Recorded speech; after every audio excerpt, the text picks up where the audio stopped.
Budget session का जो अगला दिन होता है, फर्स्ट डे बजट सेशन पेश किया जाता है, अगले दिन बजट सेशन में मोशन ऑफ थैंक्स होता है। प्रेसिडेंट उस दिन अपनी स्पीच देते हैं, उन पे डिस्कशंस होती हैं, डिबेट्स होती हैं। पर कल पार्लियामेंट के अंदर एक पर्टिकुलर बंदे ने पूरे पार्लियामेंट को हाईजैक कर लिया। We should have been discussing कि प्रेसिडेंट ने क्या कहा और क्या डिबेट्स हुई। पर वो हाईजैक करके चाइना को बेनिफिट पहुंचाने वाले बंदे के बारे में अब क्या कहा जाए? आज तक वो एमओयू के अंदर का सीक्रेट सिर्फ लोग भाप सकते हैं कि क्या-क्या बेच कर आए ये। दौलता बेग एयरपोर्ट से लेके और क्या-क्या देकर आए उस एमओयू के अंदर।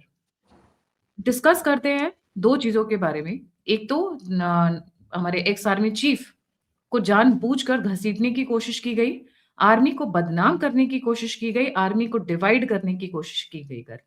नरवणे जी की 2 बुक एक बुक आई है जिसका नाम है द कैंटोनमेंट कॉन्स्पिरेसी। दूसरी बुक उनकी पब्लिश नहीं हुई है, it is still in very premature stages, मतलब ड्राफ्टिंग और बाकी सारी चीज़ें चल रही हैं।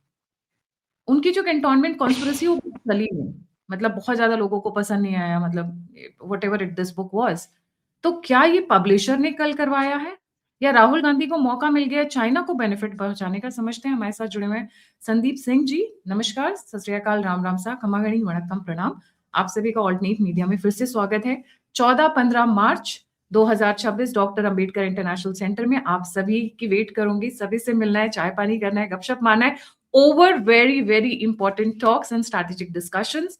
Lot of the programs will not be aired live because this is going to be indoor and we want to keep it personal. Some parts will be definitely telecasted.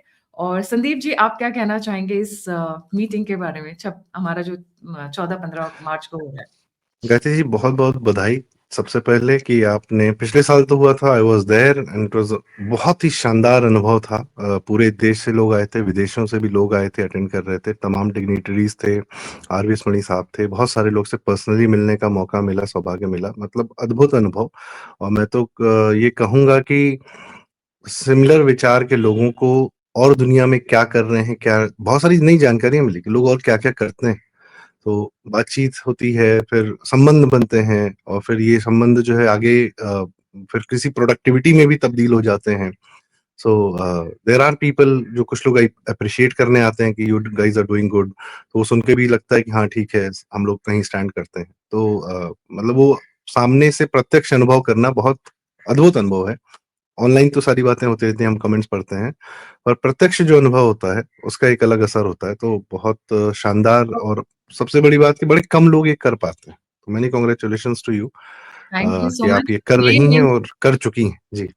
कुछ नए वेंचर्स भी हम अनाउंस करना चाहते हैं उस दिन। जो लोग उसका हिस्सा बनना चाहते हैं तो दे आर मोस्ट वेलकम। कुछ नए वेंचर्स की तैयारी हो रही है। दी ऑल्टरनेट मीडिया आप लोगों के आशीर्वाद, आप लोगों के सहयोग से यहाँ तक पहुँचा है। एंड मेरा एंडेवर ये है कि मैं आप लोगों के उसी विश्वास को कायम करके आगे चलूँ। जैसे कि मैं हमेशा कहती हूँ, ट्रस्ट और टाइम दोनों नहीं आते हैं। और इसके लिए मुझे आप लोगों के सहयोग की ज़रूरत है, तो प्लीज़ आगे आएँ, हमें डोनेट करें, कंट्रीब्यूट करें, सपोर्ट करें। Registrations are about to begin very soon. We are just waiting for some permissions from some agencies for that.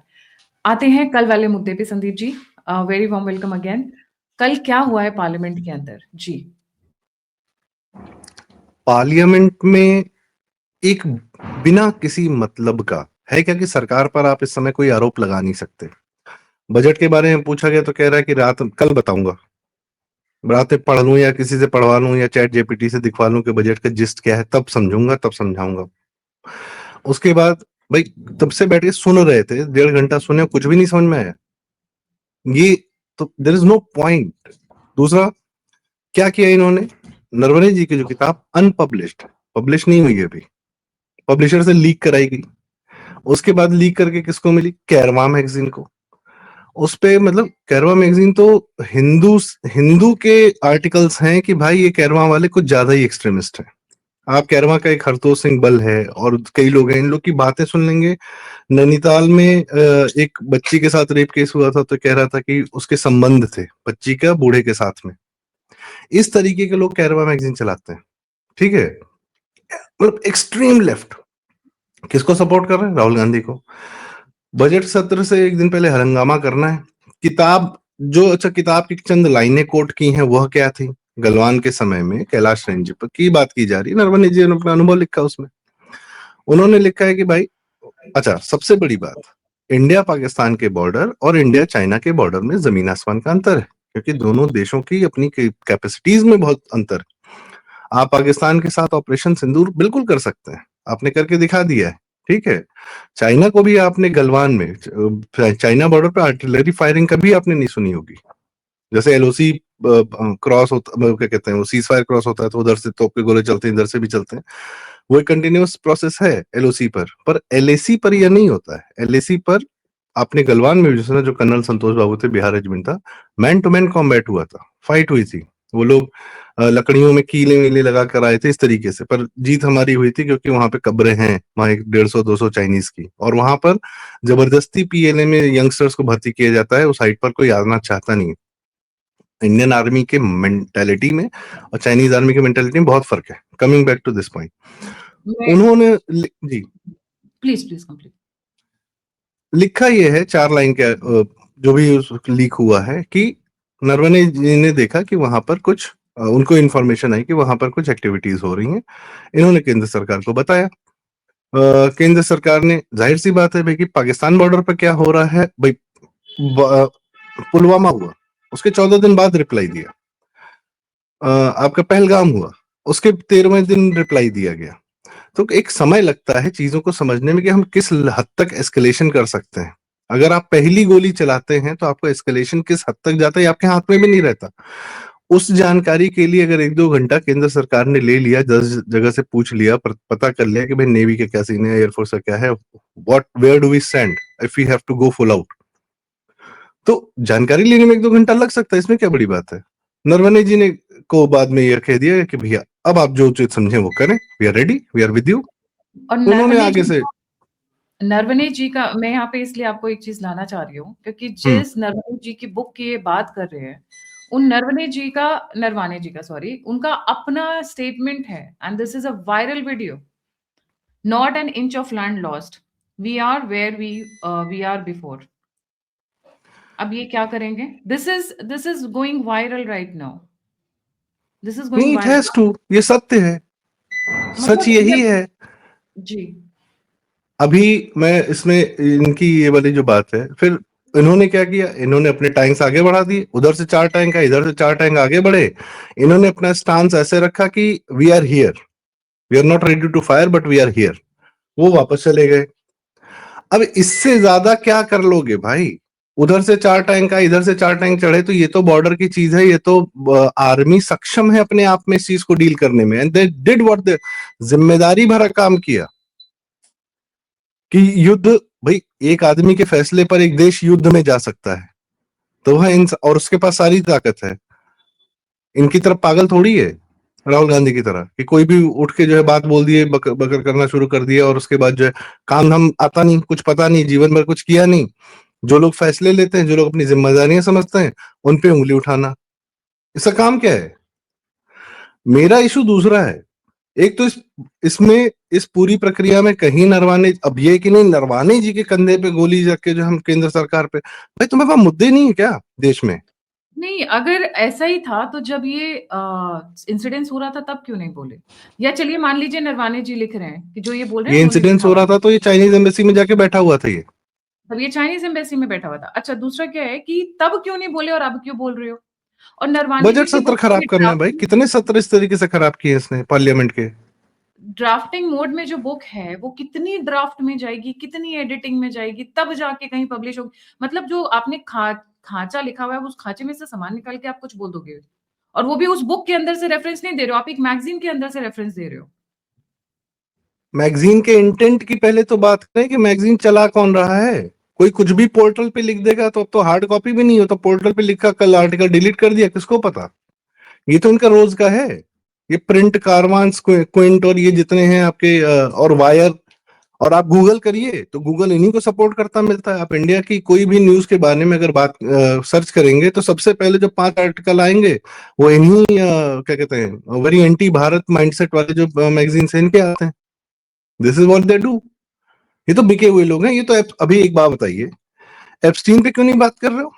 Meera Nair को पद्मश्री दिया था कांग्रेस ने, और मदर टेरेसा का भी नाम आ रहा है, सारी चीजें आ रही, कितना बड़ा स्कैंडल है, एक्चुअल स्कैंडल जो है इसकी बात गायब है, न मेन स्ट्रीम मीडिया बात कर रहे हैं, न कैरवान वाले बात कर रहे हैं, न वायर वाले कर रहे हैं, अमेरिका में बैठे में जानते नहीं क्या, खुद भी इन्वॉल्व है सारे के सारे। मुद्दा क्या है? नरवणे जी ने की 4 लाइनें। अच्छा, एक तो पब्लिशर, आप सोचिए कि कैसे नैरेटिव पे कंट्रोल किया जाता है, उसमें किताबें भी बहुत बड़ा स्थान रखती हैं। किताबें, न सिर्फ किताबें, बल्कि जो पब्लिशर रिटेल दुकानों पर, एयरपोर्ट्स पर किसी किताब की दुकान पर वाकई में जो सामने रहती हैं किताबें, उनमें भी कि भारत नैरेटिव वाली किताबें कहीं ऊपर रखी रहती हैं कि नीचे रखी रहती हैं, और ये देवदत्त पटनायक जैसे फ्रॉड्स की जो है किताबें सामने रखी रहती हैं।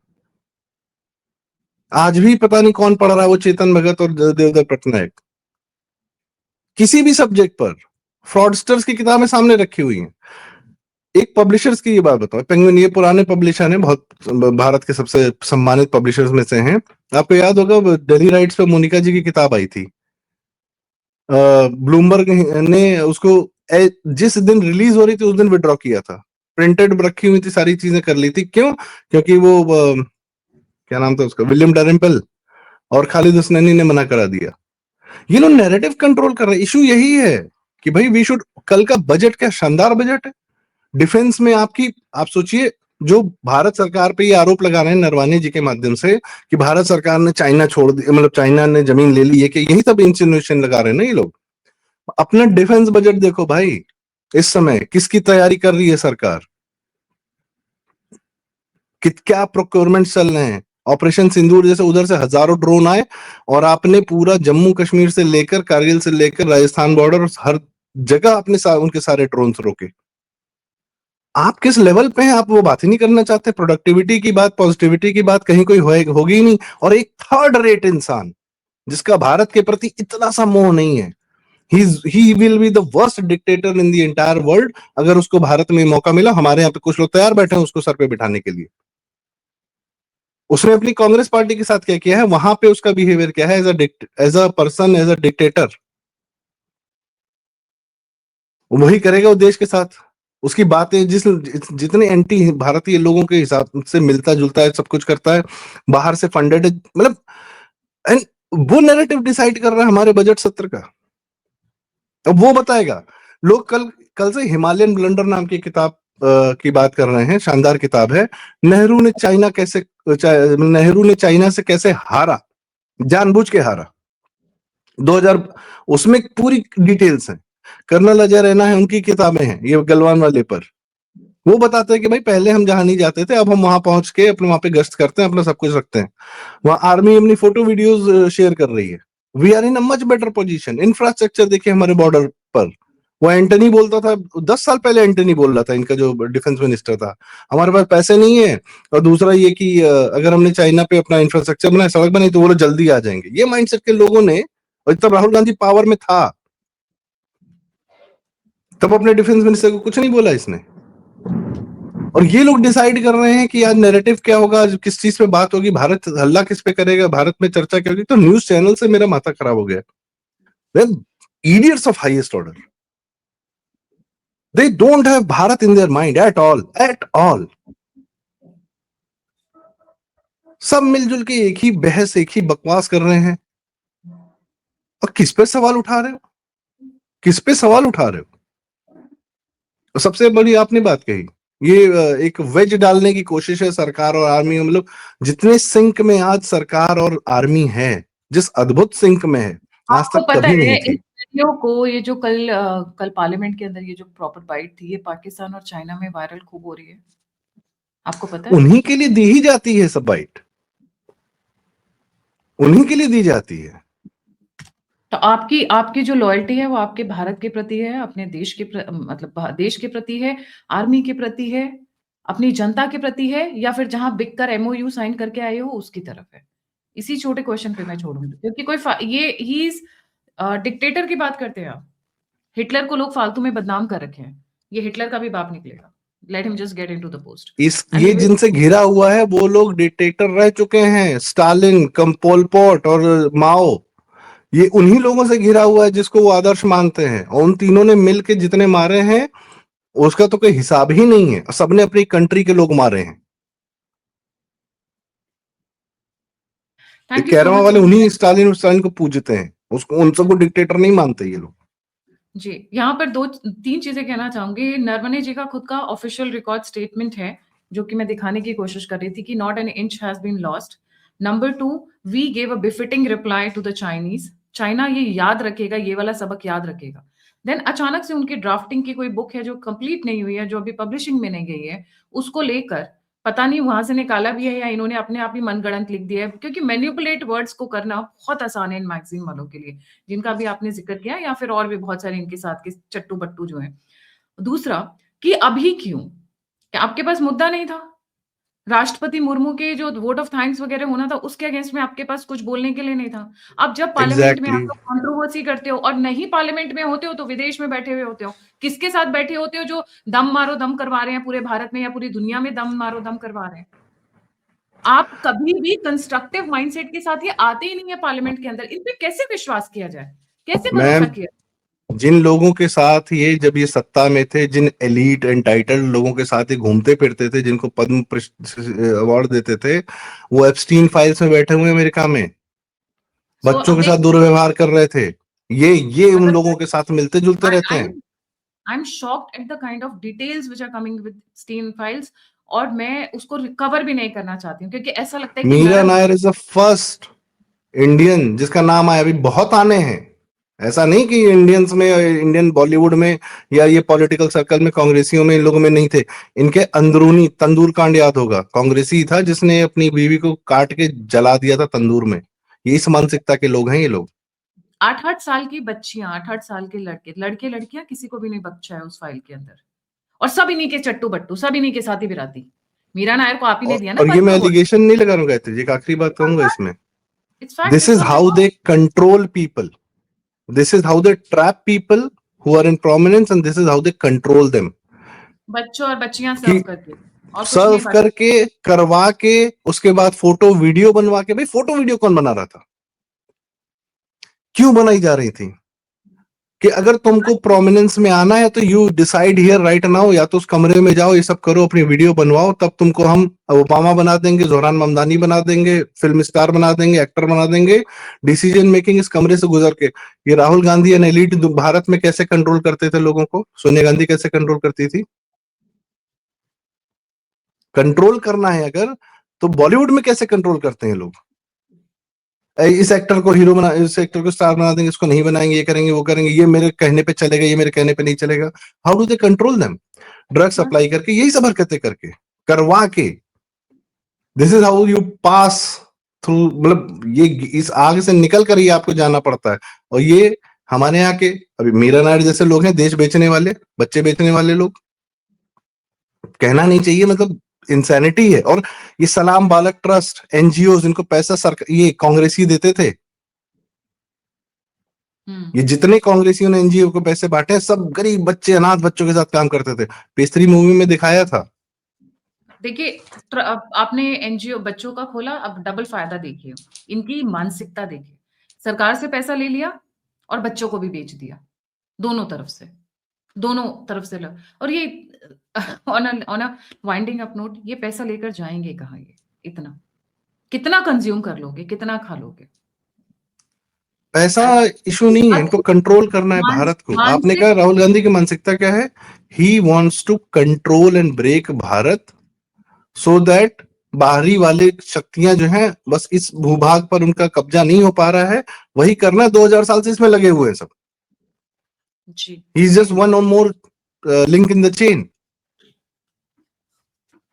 जी thank you so much Sandeep ji for joining कल जो पार्लियामेंट में हुआ बहुत शर्मनाक था but I was expecting something like that क्योंकि जब जब Rahul comes into the parliament it's never a constructive debate it's never leads to something important और जिसकी तारीफ की जा सके हमेशा कुछ ऐसे बवाल लेकर आते हैं जिसके ऊपर घिन आती है एक्चुअली इस बंदे को देख के अब घिन आती है ऑनेस्टली इसको स्पीकिंग बहुत माफ कर दिया जा चुका है। मतलब अगर हम लोगों ने जैसे मोहम्मद गोरी को 4-6 बार छोड़ दिया, जितनी बार भी, 15-16 बार, whatever the story is, I agree on that ultimately he did, उसने भारत तबाह कर दिया। ये जो बहुत माफी हमें देने की आदत हो गई है ना, ये उससे बड़ी गंदी आदत है। बाहर आने की जरूरत है जी थैंक यू सो ये मच संदीप भाई विदेश में जाता है तो विदेश में कहीं हमारे बहुत सारे अननोन गनमैन खालिस्तानी निपटा रहे हैं, कुछ कर रहे हैं, whatever they are doing, ultimately I am saying कि वी हैव टू, हम डेमोक्रेसी नहीं खेल रहे। आप कहती हैं एमओयू क्या कर रहा था? एमओयू चाइना के साथ ये किया था कि भारत को भी वन पार्टी सिस्टम कैसे बनाया जाए, कि इस लेवल पे खेलते हैं लोग। No more democracy in India, उसी से नहीं लड़ पा रहे हैं, समस्या ये है। Thank you so much Sandeep ji for joining. जाने से पहले व्यूअर्स से रिक्वेस्ट है, please don't forget to like, subscribe and share the alternate media. और अगर आप मुझे मदद करना चाहते हैं, मेरी सहायता करना चाहते हैं, तो नंबर और यूपीआई स्क्रीन के ऊपर है। आप मुझसे जुड़ना चाहते हैं तो जुड़ने के लिए 14 और 15 मार्च को रजिस्ट्रेशन ओपन कर रही हूँ, वहां आ जाइएगा। अगर आप मेल करना चाहते हैं या ऑनलाइन जुड़ना चाहते हैं तो लिंक्स रिसेप्शन बॉक्स में। आई एम सो एक्साइटेड कि आप लोगों से मिलने का फिर से मौका मिलेगा, बहुत सारी नई इनिशिएटिव्स के साथ, बहुत सारे नए डेवलपमेंट्स के साथ। Let's get together and have serious fun and serious talks. इसी के साथ जय हिंद, जय श्री राम, हर हर महादेव। हर हर महादेव।